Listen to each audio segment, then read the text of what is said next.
हाय बच्चों, welcome back to tonic of tricks. पिछली class में हमने पढ़ा था कि फ्रिक्शन क्या होता है। आज हम पढ़ेंगे स्टैटिक और काइनेटिक फ्रिक्शन।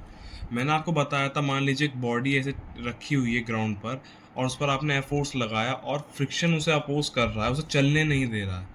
उसी को स्टैटिक फ्रिक्शन कहते हैं। स्टैटिक में क्या आता है, ये है अपने पास ये बॉडी।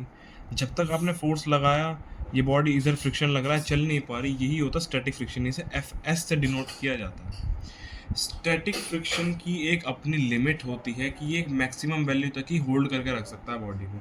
अगर एक अमाउंट से ज़्यादा एक्सटर्नल फोर्स ही एफ लग गई, उसके बाद आपने देखा होगा हमारी बॉडी मूव करने लगती है।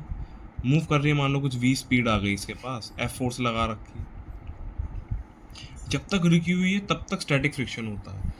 तो इसकी जो मैक्सिमम वैल्यू होती है वो हम निकाल सकते हैं, कैलकुलेट कर सकते हैं। वो डिपेंड करती है नॉर्मल रिएक्शन पर, और फिर ये निकल कर आता है कुछ इस प्रकार, mu S times normal reaction, जहाँ म्यू एस होता है कोफिशिएंट कोफिशिएंट ऑफ स्टैटिक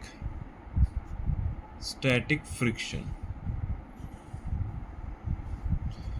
ये होता है। अब जब मैक्सिमम वैल्यू पार हो चुकी है, उसके बाद बॉडी मूव कर रही है, उसके बाद फ्रिक्शन की जो वैल्यू होती है एफ एस जो होता है, इसे कहते हैं एफ एस मैक्स आती है, स्टैटिक फ्रिक्शन की मैक्सिमम वैल्यू। ये एफ एस मैक्स जो होती है घटकर एक कांस्टेंट वैल्यू पाया था। मान लो एफ एस मैक्स की वैल्यू फॉर एग्जांपल 150 है, तो जब बॉडी चलने लगती है और 150 से घट के 70, 80, 100 कुछ भी हो सकती है, उस समय फ्रिक्शन जो होता है वो बन चुका होता है काइनेटिक फ्रिक्शन।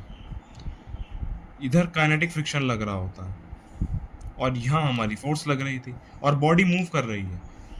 तो इसकी जो एक्सेलरेशन आती है, जैसे वो होती है वैसे acceleration F net by M होती है ना, तो ये हो जाती है एफ माइनस एफ के अपॉन एम। एफ के की वैल्यू निकाली जाती है म्यू के एन से।